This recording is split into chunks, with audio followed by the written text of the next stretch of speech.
Busca tu propia voz.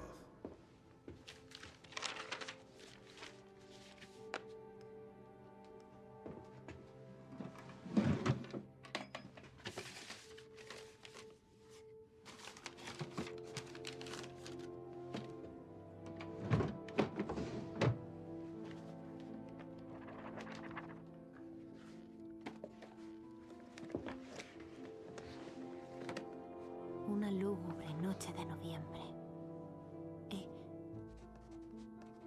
Una lúgubre noche de noviembre. Vi coronados mis esfuerzos. Pocas veces una mujer ha dejado tanto pozo en la historia de la literatura. Y mira que las hay. Pero el de Mary Shelley es uno de los legados más ilustres, no solo porque contribuyera a un género que a día de hoy pues sigue dando bastante guerra, sino también porque mantuvo un ideario, una filosofía que ayudó a muchas mujeres, sobre todo autoras, a que con el tiempo ganaran una serie de derechos. Todo eso se cuenta más o menos en la película biopic de 2017 dirigida por Haifa Al-Mansour y protagonizada por Elle Fanning. Yo ya hablé en su día de esa película, fue recomendación cinéfila del mes y os dejo el enlace en el cajón desastre. Hacía mucho tiempo que no decía cajón desastre, qué morriña. Además la publiqué el 8 de marzo por el Día de la Mujer y tiene un poco esa lectura que en este vídeo voy a obviar, en su mayoría al menos. Porque quiero centrarme más en Mary como pionera, en toda esta cultura que rodea al romanticismo, y para ello no solamente voy a seguir el guión de la película, sino también esta pedazo de biografía, que es la mejor biografía que he leído en mi vida. Bueno, tampoco se puede decir que haya leído muchas biografías, de hecho no he leído casi ninguna, pero ya veis que tengo aquí todo categorizado por colores, ¿no? Toda la información ya la iréis viendo en este vídeo. No voy a hablar tanto de la novela de Frankenstein o el moderno Prometeo porque ya habrá tiempo para eso. Es una obra que se merece su propio espacio y será la tercera entrega de este especial que yo llamo El camino a Frankenstein. Este es el ejemplar que tengo, es muy viejo y lo estoy releyendo ahora pues porque como que lo leí por primera vez hace una década. Y bueno, la historia no se olvida, pero los detalles sí. Así que siempre vale una relectura a tiempo, es una victoria. Así que si estás interesado, interesada en acompañarme en este viaje literario y sociopolítico para conocer a la mujer, la leyenda y así contextualizar mejor la obra, entonces quédate conmigo. Siento una frustración. Un susurro constante de que no estoy cerca de cumplir mis sueños. ¿Quién es ese? Ese es Ellie. Atractivo, ¿verdad? Como he dicho, para hablar de Mary Shelley, primero hay que hablar del romanticismo. Para hablar del romanticismo hay que hablar de la Ilustración. Y para hablar de la Ilustración hay que hablar de la Revolución Francesa. O sea, en ese orden pero invertido.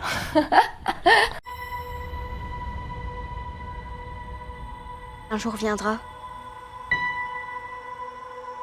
où les esclaves briseront leurs chaînes.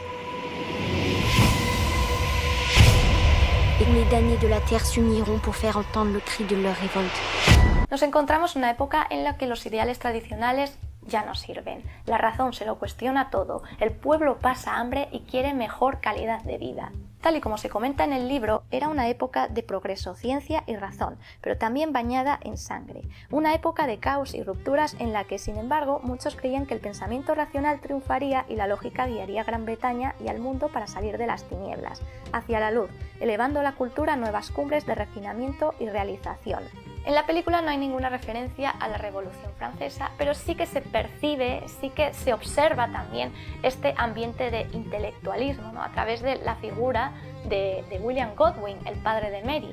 Y es que Mary Shelley no solamente es importante por todo lo que escribió y todo lo que vivió en su época, también era importante antes de nacer simplemente por quiénes eran sus padres. Uno de los primeros filósofos anarquistas de la historia de Inglaterra y la primera filósofa feminista, Mary Wollstonecraft. La historia de esta pareja es un enemies to lovers en toda regla. Se conocieron en una de estas reuniones, de estas tertulias, no se llevaron bien al principio, pero luego empezaron a encajar y vieron que tenían muchas ideas en común. Ambos se oponían, por ejemplo, a la idea del matrimonio. De hecho, Mary Wollstonecraft ya tenía una hija bastarda, Fanny, y había sido consciente de lo mal que lo había pasado la muchacha, porque claro, una cosa era el ideal de libertad, de rebelión que tú tenías, ¿no? Esta nueva era de buscar la anarquía, el progreso, ideas muy liberales, y otra cosa era la mirada de la sociedad y su moralidad cuestionable. Así que cuando Mary Wollstonecraft volvió a quedarse embarazada de la pequeña Mary, si se llamaban igual, puede haber confusión. A Mary Shelley me voy a referir como Mary Shelley y a Mary Wollstonecraft como Wollstonecraft para mejorarlo mejor, ¿qué parece? Se queda embarazada y para que no sufra lo mismo que la pequeña Fanny, pues se casan y así la legitiman. Y entonces pues ya tiene más oportunidades y más derechos en la sociedad del momento. Liberalismo, ¿eh? Liberalismo. Es aquí donde se puede alinear perfectamente con el romanticismo. Esta corriente hay que entenderla como el sueño de la razón engendra monstruos, y a mí me interesa explorar esos monstruos. O sea, se produce como una especie de contrachoque cultural, porque de tanta verborrea, de tanta intelectualidad, tanto raciocinio y tanto razonamiento para ver que la sociedad está encorsetada como está, que realmente los derechos son muy cuestionables, pues surge un grupo de escritores, pintores, o sea, artistas, así a lo grande, pues que empiezan un poco a explorar estos sentimientos, esta rebelión, este deseo pues de independencia, ¿no? Es una época marcada por los movimientos nacionales, marcada por la exploración del pasado. La Ilustración, por ejemplo, se oponía a todo lo que venía del siglo de oro, del Renacimiento, que ya sabéis que tomaba de vuelta los mitos griegos, toda esa cultura. La Ilustración como que se oponía a todo ello por su carácter profano, iba más como de moralista, más científica. Y el romanticismo, para contrarrestar el efecto de la Ilustración, recupera todo aquello, pero va más atrás incluso, se va a la Edad Media, así que vuelve a revivir todas estas leyendas, todos estos monstruos. O sea, la Ilustración quería sacar al mundo de las tinieblas, y el romanticismo lo que quiere es explorar esas tinieblas, o sea, viva lo gótico, viva la absenta, viva la locura, ya que como sociedad pues te miraban mal, como artista podías desahogarte. Lo irónico es que luego esa misma sociedad disfrutaba esas obras. Y en Inglaterra los que lo originan son Wordsworth y Coleridge con la publicación de las baladas líricas. Ellos dos son los grandes pioneros y los grandes representantes del movimiento, pero luego más tarde van surgiendo más autores, más poetas, y entre ellos pues están Lord Byron y Percy Bysshe Shelley, que tenían en común que ambos venían de familias aristocráticas o familias ricas en su defecto. Y claro, hombre, pues es muy fácil dedicarte a la literatura y a las artes pues si tu familia maneja dinero. Aunque ya vemos que Lord Byron estaba en una posición muchísimo mejor que la de Percy, que él sí que fue muchísimo más rebelde, renegó de todo su patrimonio, o sea, fue pobre y perseguido por acreedores durante casi toda su vida. Y bueno, o sea, eran dos muchachos que... De ellos ya hablaré después, ¿vale? Porque van encauzados con la vida de Mary, por supuesto. Esta gente, como digo, vivía de forma muy desenfrenada, bebían absenta, tenían orgías, iban a bailes, a fiestas, practicaban el espiritismo, o sea, se imbuían de todo lo viejo y de todo lo nuevo también. Estaban como siempre en boca de todo el mundo. Celebraban la aventura porque para ellos eso era la vida, o eso era lo que la vida representaba para ellos, una aventura, un misterio, sufrimiento también, les encantaba sufrir, y todo ello lo metían en sus poesías, ¿no? Lo metían en sus obras. Los personajes pues eran ladrones, mendigos, canallas, piratas, monstruos, ese era el percal. Cuanto peor, cuanto más desgraciado, mejor. Oh my creator, Why did you not make me of steel and stone? Why did you allow me to feel? Obras que resultaban bastante autobiográficas por aquel entonces. Por lo tanto, cuando entremos en este debate de separar al autor de la obra, yo solamente tengo que advertiros una cosa. Jamás, nunca, jamás separéis a un romántico de su obra. Nunca. O sea, se aferraban a ella como un brazo, como su alma, como su espíritu, como su corazón. Para ellos su obra era todo, era una representación. O sea, vivían para su obra vivía para ellos. Si no fuese por su obra, nada de estos pensamientos, de estas ideas, de estas filosofías no hubiera sobrevivido, y es que mucha de la personalidad de sus autores estaba en esa obra. No se podía entender de dónde venían sus traumas, su miedo y tal, porque eran muy intimistas, pero que muy intimistas. And would you not die for love? Pero vamos a volver a lo que son las baladas líricas, porque, como he dicho, William Godwin era un hombre muy reputado en su época, luego perdió más popularidad con el tiempo, de hecho se empobreció y tuvo que abrir una librería infantil, pero en todo ese tiempo no dejó de recibir visitas, no dejó de recibir amigos intelectuales, amigos escritores que recitaban. Y las pequeñas Mary Shelley y Fanny pues solían participar a veces. O sea, su padre no tenía reparos en que las pequeñas se colaran y oyeran un poco las disertaciones. O sea, tú imagínate a una niña de 6 años, de 8 años, oyendo un vocabulario súper erudito. Pues así salió la Mary, así salió. Entonces, en una de estas visitas aparece Coleridge y recita algo que se llama la balada del viejo marinero. Y a Mary le cautiva muchísimo. Los barcos solían viajar al norte y se quedaban encallados en el hielo. No, eso pasaba con bastante frecuencia. El mar del norte de aquella época estaba muchísimo más congelado de lo que lo está ahora. Y veis por dónde voy, ¿no? En estas circunstancias, Coleridge escribe este poema y esta es la estrofa o las estrofas que se dicen que llaman la atención de Mary, porque así es como comienza, de hecho, su novela. Llegaron a la vez niebla y nieve. Hizo de pronto un frío muy extraño y un hielo verde, tan alto como el mástil, rozó nuestros costados. Nevados farallones a la deriva, su fulgor mortecino nos emitían. Ni bestias ni hombres pudimos distinguir. El hielo era el único habitante de allí. Hielo y solo hielo, como único color. Hielo y solo hielo a nuestro alrededor, que crujía y gruñía, sollozaba y gemía, como en un estertor. Al margen viene una nota en el libro que dice que también es la letra de una canción de heavy metal de Iron Maiden, como dato. Por tanto, poetas lúgubres, monstruos, exploraciones, viajes, muchísimos viajes, mucho hielo, mucho frío. Ese es el romanticismo.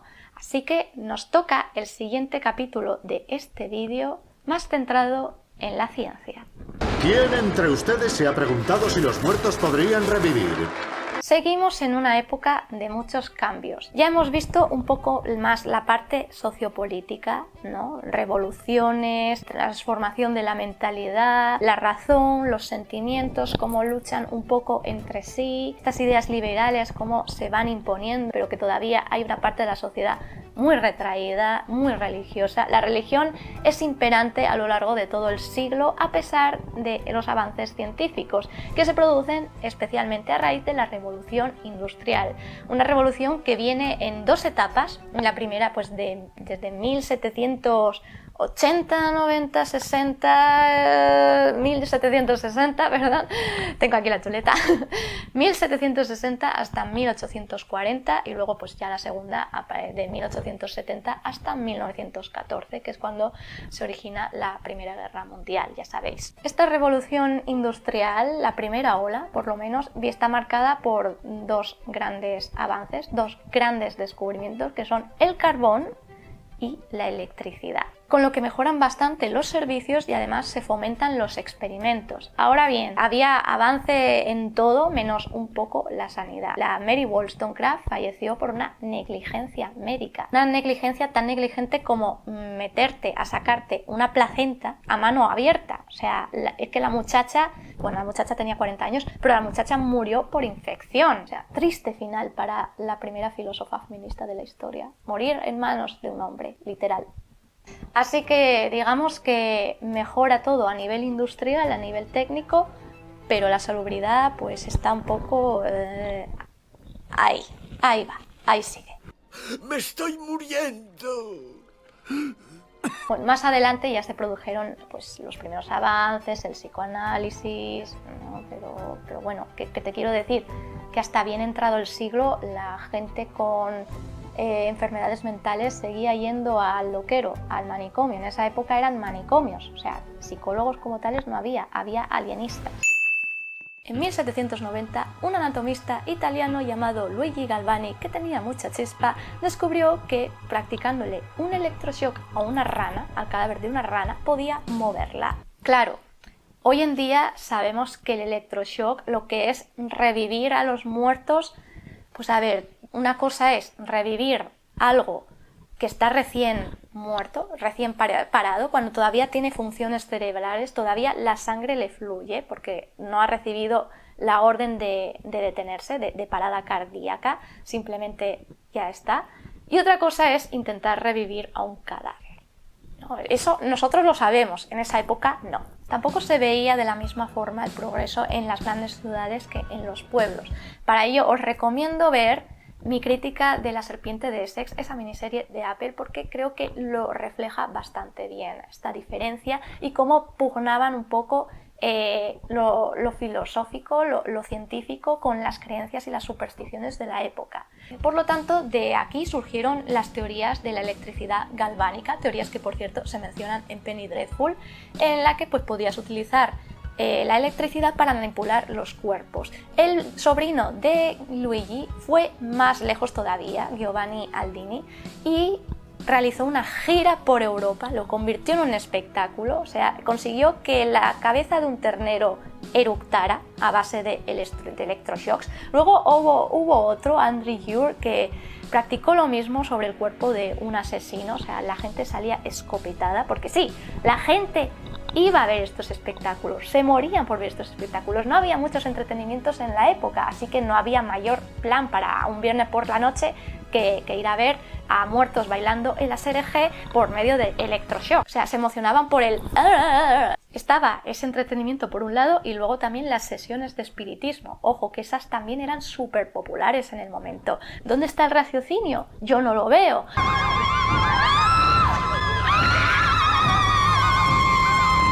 En 1840 el físico inglés William Sturgeon fue todavía más lejos y empezó a aplicar esta teoría galvánica sobre cuerpos con el propósito de ir más allá y revivirlos de verdad. Él sí que creía muchísimo en esa teoría. De hecho, fracasó, o sea, lo intentó sobre 4 jóvenes que se habían ahogado y fracasó estrepitosamente, pero él estaba convencido de que tenía la clave para lograr esa manipulación, esa resurrección. #Creed. Si bastara la electricidad para devolver la vida a un cuerpo muerto, el oficio de electricista sería hoy en día muy variado. Oiga, ¿puede pasar a mirarme el coche, que no le funcionan los frenos? Ah, y ya que estamos, se ha muerto mi abuelo, ¿no podría echarle también un vistazo a ver si lo revive? La razón por la que esto es importante, que lo podéis intuir, es porque se dice que Mary fue a ver uno de estos espectáculos. Bueno, se dice que lo oyó, porque eso salía por supuesto en los periódicos de la época. La película más bien lo retrata como, o sea, la refleja como asistente a uno de estos espectáculos, y de hecho es ahí cuando conoce a Lord Byron y le marca profundamente.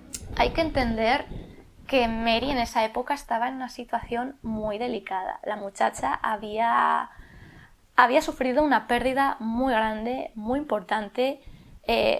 Luego profundizo en ello porque todavía no es el momento, pero bueno, que estaba muy motivada a creer en estas posibilidades. Tenía sus razones para intentar confiar en la ciencia y sopesar la posibilidad de que esto pudiera ser real. De hecho, le dejó tan marcada que acabó siendo una pesadilla durante su viaje al verano tormentoso en Suiza, de lo que también, por supuesto, hay que hablar, porque esa noche es very important, es la noche que lo cambia todo, que supone el punto de giro en la vida de Mary Shelley. Por el momento, seguro que alguno de vosotros se está preguntando, y a todo el mundo, ¿esto de convertir la ciencia en espectáculo le parecía bien? ¿Esto de seguir explorando los límites le parecía bien? Obviamente no. Igual que sucede un poco ahora, que hay este debate con la inteligencia artificial y unos están que, pues a ver cómo de lejos llegan con el tema y otros están como recelando. En aquella época ocurría lo mismo. Y claro, fue un ambiente bastante propicio para que surgiera la ciencia ficción, un género que no tenía tanto que ver con lo que hoy se entiende. Los escritores de aquella época, los que se dedicaban al género, eran mayormente eruditos y en su mayoría científicos, o sea, gente que conocía la ciencia de primera mano, habían dado clase, eran profesores, se dedicaban a las matemáticas, a la física, a la historia, y la literatura de aquella época no era tanto batallitas, aventuras, viajes interespaciales, no, sino que era más bien una literatura de consecuencias. Gente que denunciaba un poco este intento de control de la naturaleza y de sobrepasar los límites de lo que consideraban humano. Bebían también de las teorías humanistas y filosóficas de antaño, y que surge como tal a finales del siglo con las figuras de H.G. Wells y Julio Verne, que son los autores más representativos, y ninguno de ellos, o sea, nace en esta primera ola de la revolución industrial, de hecho son de la segunda ola, así que esta es una de las razones por las que Mary Shelley se considera pionera. También he de decir que Frankenstein no es exactamente la primera novela de ciencia ficción categorizada como tal, quiero decir. Antes de esa estuvo Somnium, del sacro-germánico Johannes Kepler. Es una obra de 1634 en la que el protagonista, Duracotus, se embarca con su madre en un viaje onírico por la luna, pues gracias a un conjuro. Tiene este plano fantástico todavía. De hecho, a la ciencia ficción se la considera hija hermana de la fantasía, pero en aquella época sí que llegó a tener mucha más base científica. Claro, es que esta obra es del siglo XVII. El siglo XVII todavía está imbuida, ¿no? Está nutrida de los mitos clásicos, entonces tiene ese toque mágico. Pero el Frankenstein se publicó en el 1 de enero de 1818, o sea, que bastante temprano. O sea, ninguno de los autores que he mencionado, ni Julio Verne ni H.G. Wells, habían nacido todavía. Julio nació 10 años después y a Verne pues ya le tocó casi la segunda ola, 1866. Cuando surge Frankenstein, realmente es tan prontito que la corriente de la que se empapa, la corriente a la que pertenece es el romanticismo. O sea, se nutre de toda la filosofía del momento, se nutre de todo ese lirismo, de esas imágenes, ¿no?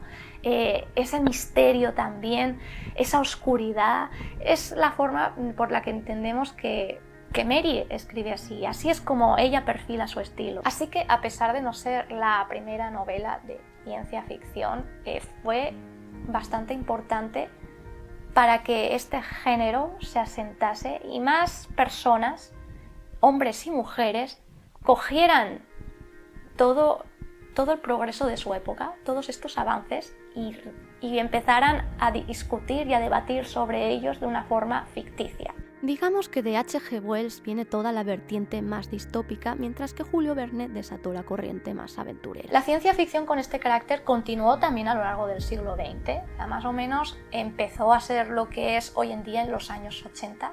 Hoy en día la mayoría de esas novelas, si no todas, pues han sido removidas a la sección de ciencia, solo ciencia, sin ficción. ¿Por qué será? Esto yo lo estudié para mi TFG. La ciencia ficción es un género efímero por cuanto que solo existe o solo tiene sentido mientras aquello que cuenta sigue siendo una ficción. En el momento en el que empezamos a meter en la vida real robots, inteligencias artificiales, en el momento en el que empezamos a viajar al espacio, surgen las clonaciones, resucitamos a bichos del pasado, todo eso deja de ser realmente una ficción. Por lo tanto, cada vez que hacemos eso, muere una novela de ciencia ficción. Nadie ha llegado todavía a los límites de Víctor Frankenstein, pero hay bastantes cosas parecidas. Es que de verdad que esa novela da para mucho. O sea, ya veréis en el vídeo que estoy preparando del tema. Esta muchacha era jovencita en ese momento y saca una obra de estas características, una obra que habla sobre humanidad, que se cuestiona los avances, se cuestiona la ciencia, se cuestiona la moralidad en los actos, también achaca responsabilidad sobre las creaciones, sobre los avances, y claro, pues hace que estalle todo. Y genera un furor increíble la historia. O sea, es de verdad que me parece que es una figura histórica fascinante, con una vida fascinante y que merece, ahora sí, que le dedicamos nuestra atención. Una mujer no es suficientemente inteligente para formarse sus propias ideas. ¿Qué ocurre? Señorita Godwin, tiene la oportunidad de demostrarme lo contrario. Aunque Mary no llegó a conocer a su madre sí que conoció a Mary, la tuvo en sus brazos, porque solamente se murió unas semanas después de dar a luz por esta infección y por los restos de placenta que se le habían quedado dentro y que fueron sacados, pues como fueron sacados. Mary desde el principio creció en un ambiente muy intelectual, como ya he comentado también. Todo ello aparece en la película. También esas escenas en las que se la ve yendo al cementerio a leer y a escribir su diario junto a la tumba de su madre, eso también es verdad y se conoce porque se conservó el diario de Mary. Esta es otra, o sea, Frankenstein no fue la primera historia que escribió. Antes de eso tuvo mogollón de relatos, una novela, incluso poemas, disertaciones, ideas así sueltas que se perdieron durante uno de sus múltiples viajes huyendo de los acreedores. Pero el diario sí, el diario se conservó. A pesar de que Godwin al principio pues, no estaba contento con el matrimonio, una vez ya salvó esa etapa, ¿no? Una vez ya se casó, no tuvo problema en volverse a casar de nuevo con una mujer para que criaran a todos sus retoños entre los dos. Esta mujer era Mary Jane Clairmont y Mary se llevaba fatal con ella. Pero fatal, porque ella era una mujer muy de la vieja escuela, ¿no? Muy de ir a rajatabla con los modales, las costumbres femeninas del momento. Y mientras tanto Mary era freedom, freedom, freedom. Para evitar tantos roces, el padre la manda a Escocia, lo primero, y claro, en Escocia, pues, ¡wow! Todo romántico que viajaba a Escocia sellaba su destino y terminaba escribiendo sobre fantasmas, sobre brujas, sobre monstruos, sobre tormentas, tempestades, truenos, rayos. Hay un poltergeist en mi cuarto. Allí se aloja con unos amigos, ¿no? Y entre ellos pues empieza a conocer un poco a Percy Shelley, que también va invitado a recitar poemas, ¿no? Tienen ahí el primer contacto. Por aquel entonces Mary, ojo, tenía 16 años. Con 16 años la muchacha se enamora locamente de Percy. Percy, sin embargo, ya estaba casado. Estaba casado con Harriet. Tenían un hijo juntos, una hija, de hecho. Y la Harriet estaba embarazada del segundo hijo. Y bueno, pues imagínate volver a Londres. Para aquel entonces la familia ya estaba pasando apuros económicos bastante y Percy, con el dinero de su familia, pues se ofrece un poco a echar una mano, a ser como una especie de mecenas para Godwin, ¿no? Un benefactor, para que pudiera sanear su economía y de paso pues le entregara a Mary para él, porque él tampoco quería casarse. O sea, hay que decir que Percy, como persona, como individuo, o sea, era un canalla con aspecto de elfo. De hecho, me hace mucha gracia porque en la película lo interpreta Douglas Booth, que luego en Sandman pues, hace de un férico, justamente. O sea, que chapó, eligieron al actor perfecto. Y es Mary quien lo describe en su diario como un elfo, un príncipe elfo muy canalla. Pues este príncipe elfo se quería llevar a la Mary, no quería casarse con ella porque ya estaba casado. Pero además es que el Percy era súper fan de Godwin y de todos sus libros. También era muy fan de Mary Wollstonecraft, de las Vindicaciones de una mujer, o sea que fue el libro que sirvió como punto de partida al feminismo. Pero Godwin no estaba nada de acuerdo. Digamos que la fama de Percy le precedía. Y claro, Godwin con los años se había vuelto muy, muy rígido, muy estricto en lo que era el tema de la posición familiar, de los modales, de la moralidad, de las costumbres. Pues Mary era hija de quien era y pues acabó huyendo, ¿no? Huyeron de amor.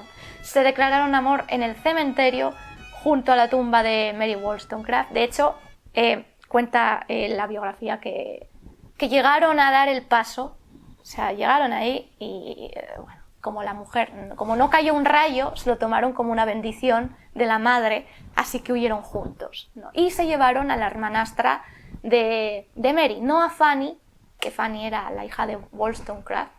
Más tarde, recordemos, se llevaron a la hija de Mary Jane Claremont.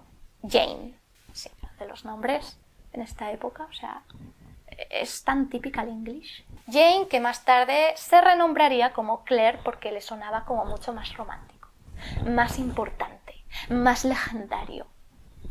Pero por aquel entonces solo era Jane. Además, cuando Mary Shelley se revela a lo grande, es decir, llevando su mejor vestido de tartán escocés, porque la moda escocesa en aquella época, bueno, o sea, a nada que tuvieras un carácter rígido, que fuera muy religioso, muy puritano, tal, bueno, lo de Escocia te sonaba a rebelión, a desenfreno, a todo lo malo, ¿no? Todo lo que había que evitar. Y por cierto, yo también llevo hoy tartán, aunque no se aprecie demasiado, en honor a Mary. Llegados a este punto, yo pensaba que la película se iba a enfocar únicamente en Mary, en Percy y bueno, todo su vaivén hasta que escribe Frankenstein, más o menos es así. Pero realmente, o sea, casi todo lo que estoy contando, todas las pinceladas que estoy dando aparecen en la película. O sea, casi todo lo que sale en la película ocurrió de verdad y eso es... ¡Wow! Eso tiene mucho mérito en Hollywood. Lo cual me lleva a pensar que a lo mejor la autora de este libro se basó un poco en la película o partió de la película para iniciar su investigación sobre Mary Shelley porque, vaya, es lo que yo hubiera hecho. De hecho, es lo que estoy haciendo para este vídeo. En este aspecto, la película funciona muy bien para darte las claves, ¿no? Los episodios clave de la biografía de Mary Shelley y que tú, pues, como buen investigador, como buena investigadora, pues vayas a buscar y comprobar que cada una de esas escenas ocurrió tal cual. Hay algunas que no tan textualmente, pero oye, en algún momento del tiempo sí que fueron. Lo que la película sí que omite, por lo menos en detalle, es la gran odisea que se pegaron estos tres viajeros por toda Europa, porque wow, o sea, pasaron por París, llegaron hasta Suiza, todo esto huyendo de los acreedores, ¿eh? O sea, que esto no lo he comentado. Percy, ya sabemos que venía de una familia aristócrata, una familia noble, pero él repudia toda su herencia, la familia no ve con buenos ojos, o sea, está abandonando a su mujer, a sus hijos, rebelde al cubo. Por lo tanto, él reniega a la familia reniega de él y por lo tanto, al renegar se queda sin herencia, digamos, y vive pobremente, vive de sus libros, pero también como lo gasta todo en bebida, en fiestas y en viajes, al final siempre le persiguen, siempre está endeudado, siempre le persiguen. Esto sale muchísimo en la película, los acreedores vienen detrás, los acreedores, entonces por eso también viajaban muchísimo, o sea, cada vez que se endeudaban en una parte iban a otra, luego también pues por el afán romántico de explorar Europa, ver las grandes villas, la cultura que hay, la diversidad, ¿no? Eso también les llamaba muchísimo la atención y llega un punto en el que cuando llegan a Suiza se quedan sin dinero y no tienen otra pues que volver a Inglaterra, pero deciden volver, o sea, en lugar de hacer el mismo viaje, ¿no? Pasando por Francia y tal, deciden ir por Alemania y los Países Bajos. Y mientras están pasando por ahí, pasan por un castillo que es muy especial porque el castillo se llama Frankenstein, que en alemán, por cierto, significa las piedras de los francos, algo así. Eso es, piedra de los francos. El castillo pertenecía aproximadamente a 1250 y había sido el hábitat de Johann Conrad Tippel, que, como digo, pues era teólogo, médico, alquimista, y en fin, que era perverso. O sea, pasó 7 años en prisión, acusado de hereje. Sobre todo, lo que llama la atención de este hombre es que realizaba experimentos intentando transferir el alma de un cadáver a otro. Esto suena, ¿verdad? Además, es en esta época cuando sale en los cuentos de los hermanos Grimm, la primera edición en 1812, Y en ellos, pues uno de los cuentos está protagonizado por 2 hermanos que se llaman los hermanos Frankenstein. Por lo tanto, no, amigos míos, puede que Mary Shelley popularizara el nombre, pero no se puede quedar con el patrimonio de Frankenstein. Ese patrimonio es germánico. Pero bueno, ya estamos viendo que por los lugares por los que pasa Shelley luego aparecen en la novela, luego se referencian en la novela, porque Frankenstein viene de ahí, viene de esa zona. Al final Mary termina embarazada, su bebé Clara nace muy prematura, muy prematura. Todo el mundo le dice que no va a sobrevivir a la noche, que se prepare emocional y mentalmente, pero la niña sobrevive. Pero al final muere. O sea, al final los médicos tenían razón, porque era muy pequeña, muy débil, se enfermaba constantemente. Y después de eso es cuando entra en esta época de depresión profunda, muy profunda. Y por estas épocas, bueno, Percy era un mujeriego, ¿vale? Percy creía en las relaciones abiertas, era un moderno él. Ya se rumoreaba que también tenía líos con la hermanastra, con Jane, alias Claire. En esta época ya empieza a renombrarse, ya empieza a llamarse Claire, pues porque ella ha decidido que no quiere quedarse atrás, que está rodeada de escritores y la muchacha pues también quiere escribir, también quiere cultivar sus artes. Lo suyo, por cierto, era la música. También estaba empezando a cortejar a Lord Byron, a seducir a Lord Byron. ¿Y qué pasa? Pues que Lord Byron en esa época, o sea, Lord Byron era muy popular, pero no para bien. Es decir, su obra, a todo el mundo le encantaba su obra tenía muchísimo éxito. Percy envidiaba y admiraba a Lord Byron. Lord Byron pensaba de Percy que era un poquito mediocre al principio, hasta que se llegan a conocer mejor, o sea que no le tenían mucha estima. A la gente le gustaba, en fin, todo su teatro, su poesía, pero no le gustaba él. De hecho, tuvo que exiliarse porque llegó a un punto en el que, pues era un poco como el Freddie Mercury de la época, ¿vale? Tenía relaciones con hombres y con mujeres, era bastante libertino, era un poquito, llevaba casi el mismo estilo de vida que Percy y por lo tanto, ¿a quién estás llamando tú mediocre, tío?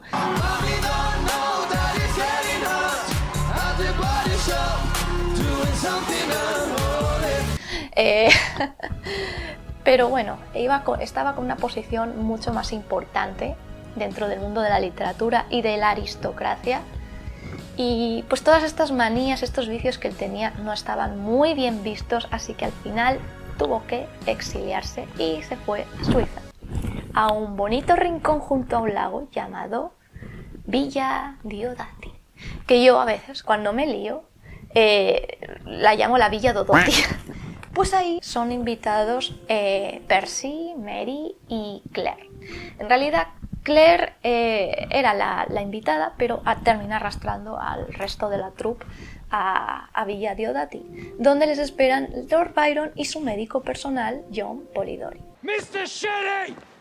Y allí, pues bueno, resulta que en abril de ese año había estallado un volcán, el volcán Tambora, en Indonesia, y se había llenado el cielo pues de ceniza, que había propiciado que ese año hubiese más tormentas que de costumbre. Es lo que se conoce como el verano sin sol. Los ves ahí, a los pobres, aburridos, en un sitio precioso, sin poder salir al exterior, atrapados en una noche de tormenta, copiando textos y tocando música, pero sin tener un disfrute realmente serio.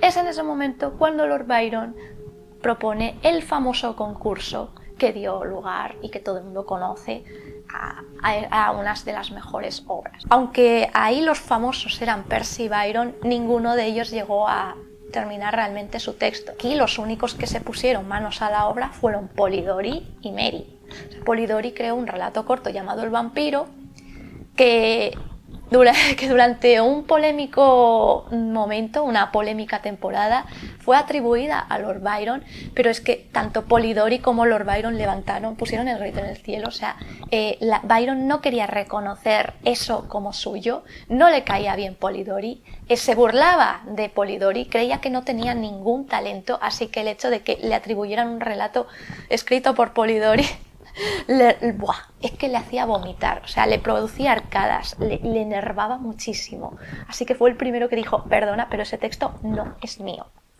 Y Polidori, por su parte, pues entró en una depresión muy profunda y bueno, su destino fue más bien trágico. De hecho, salvo el de Mary, todos los presentes en esa reunión tuvieron un destino bastante trágico y murieron jóvenes.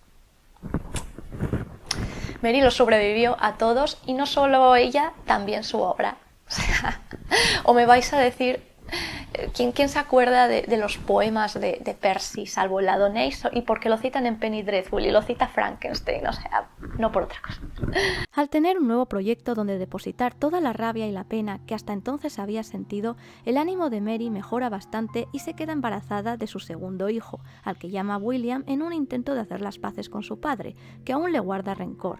Las asperezas terminan limándose un poco con la llegada de la primera edición de la novela, tras la cual Mary vuelve a dar a luz. Como Mary tampoco quería que sus hijos sufrieran el desprecio de la sociedad por su condición de bastardos, pues al final Percy y ella se terminan casando, imitando un poco a sus padres. Pero las desgracias siguen persiguiendo a esta familia. Y una de las cosas que más me llamó la atención leyendo la biografía es que de verdad,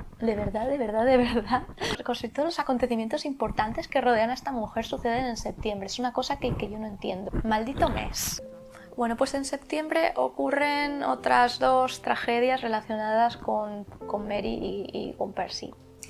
Para empezar, Fanny lleva un tiempo desaparecida, huye, se escapa.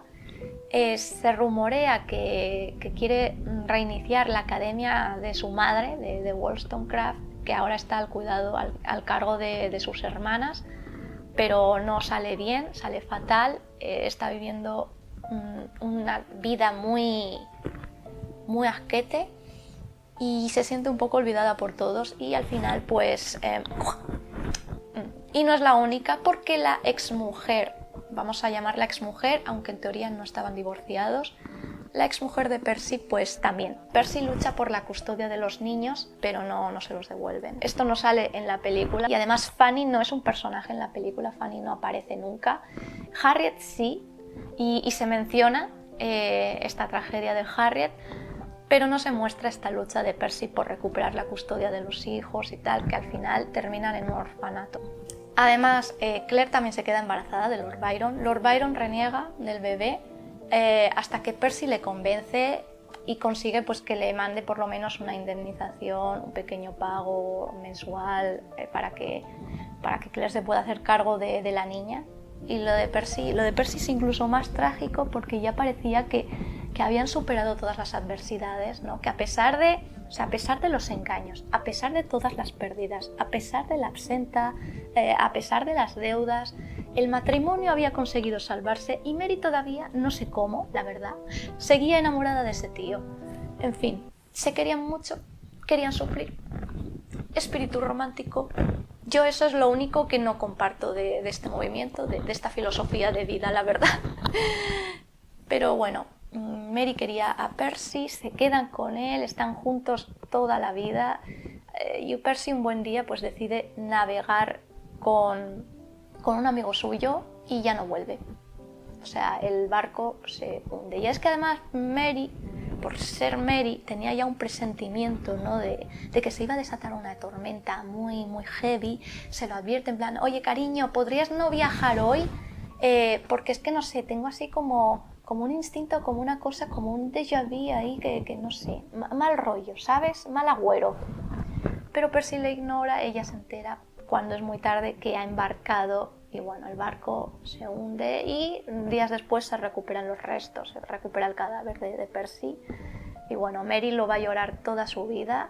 Creo que no se vuelve a casar, de hecho. Tras la muerte de su amado y con un solo hijo vivo, Mary vuelve a Frankenstein y reescribe ciertas partes de la novela que habían sido retocadas por Percy, por lo que esta tercera edición, la segunda salió el mismo año que la primera, resulta más oscura y apasionada e incluye una nueva introducción. Los últimos años de vida de la escritora, pese a ser algo más tranquilos, no estuvieron exentos de polémica debido a la publicación, anónimamente, de la novela El último hombre, donde solo se decía que era del mismo autor que Frankenstein. La historia presenta un mundo futurista arrasado por una plaga, donde al menos la mitad de los personajes guarda relación con el entorno de Mary. Causó tanto escándalo que el abuelo Shelley, Sir Timothy, retiró la prestación económica con la que mantenía a la familia hasta que el hijo, Percy Jr., heredara el patrimonio. Finalmente, Mary Shelley falleció el 23 de enero de 1851 a los 53 años debido, se rumorea, a un tumor cerebral. Pero no se fue sin dejar un pequeño secreto descubierto en su cajón. Bueno, que ya sabemos que nos ha quedado claro a lo largo de este repaso histórico que los románticos tenían sus peculiaridades, ¿no? Que eran un poquito frikis. Pues bueno, también era tradición romántica, y esto además Mary lo hacía muchísimo, lo de cortar el pelo para enviar con las cartas, para guardar de señuelo. Esto además sale curiosamente en la película de Guillermo del Toro, La cumbre escarlata, el personaje de Jessica Chastain, ¿no? La bruja que corta a todas sus víctimas mechones de pelo y los guarda en el cajón. Eso, aunque suene rarito, es romántico. Pues de Percy se quedó el corazón, su corazón literalmente, se llevó su corazón. En fin. Pues esta es la madre de Frankenstein y su criatura. ¿Qué os ha parecido este repaso, All Screeners? Espero que os haya interesado y que, bueno, pues hayáis entendido mucho más la repercusión que tiene no solamente la obra en sí, sino todo el siglo, toda esa época. Cómo de alguna forma influye a que tenga el furor que tiene, el éxito que tiene y cómo llega hasta nuestros días. Creo que es una obra muy adelantada a su tiempo. Fue una luchadora, yo me quedo con esa imagen, fue una valiente, fue una luchadora, una superviviente también. Creo que la película hace muy bien en ilustrar esto. Creo que la representación, así como inocente y alegre y vivaracha y candente, ¿no? Porque Mary es como una luz, es pura luz, es puro fuego, es pura energía. Está muy bien representada en el rostro de Elle Fanning, en sus movimientos, en sus matices, sus expresiones. Y luego tienes este otro lado de Mary, más oscuro, más intrínseco, más callado, taciturno, más reflexivo, más fiero, ¿no? Como una especie de llama contenida interior que está deseando salir. Es bastante evidente que Mary no se ve a sí misma en Víctor Frankenstein, se ve a sí misma en la criatura, por todas las penurias, todo lo que tuvo que luchar, en un mundo de hombres, en un mundo que no estaba hecho para ella, que ella era una esclava, o sea, fue libre todo lo que pudo, pero al final las convenciones sociales siempre ganaron y ella hizo pues lo que pudo para manejarse en esa situación, intentando vivir como había vivido su madre antes que ella. Y eso pues la honra, queréis que os diga. Y Víctor Frankenstein, Percy. Como la película está muy contada desde el punto de vista de Mary, lo ves de una forma tan positiva, tan luminosa, o sea, lo ves casi como un héroe. Te transmite un poco esa idea, o sea, que es un perdedor, que es un fracasado, pero al mismo tiempo es un héroe. Tiene ese corazón puro, ¿no? Ese corazón que conquista a Mary hasta el punto de llevárselo, pues eso, a su cajón. Y lo hacen muy bien, es una pareja con mucha química, es increíble. Ya hemos repasado la vida de la autora, hemos contextualizado un poco la época, hemos hablado del valor y la importancia que tiene la ciencia ficción. Exploraré esto más en detalle cuando ya me centre en la novela en sí misma, porque se puede abordar desde distintas perspectivas y creo que es interesante que nos paremos, que nos detengamos un poquito en todas para ver pues cuál nos convence más. Próximamente el siguiente capítulo explorará la filmografía de Guillermo del Toro y su exploración, cómo él aborda, cómo él entiende el terror, las adaptaciones y por qué Frankenstein era una película que tenía que llegar únicamente de su mano, porque aquí hay una historia también muy bonita que ya veréis. porque también estoy muy entusiasmada con este especial y con este capítulo. Pues, mucho. Así que seguid, si no me seguís todavía, pues ya sabéis, dadle al botón, dadle a la campanita y así estaréis atentos pues, a todas las novedades que se cuezan sobre este universo. Y muchas gracias sobre todo por ver el vídeo, por apoyarlo, dadle like, recomiéndaselo a sus amigos, o sea, cualquier que no se ha leído de esta biografía, o sea, ya la estáis leyendo, o bueno, o ved el vídeo, que es un resumen del resumen, bastante, creo que bien resumido. Y eso es todo lo que tengo que decir. En fin, chao pescado. Es mi historia. Y se atreve a cuestionar la capacidad de una mujer para experimentar la pérdida, la traición, la muerte. Si no hubiera aprendido a superar la angustia, no habría encontrado esta voz. Mis elecciones me hicieron lo que soy y no me arrepiento de nada. We're not strangers, just stranger than fiction. If you're my Frankenstein, I'm your monster.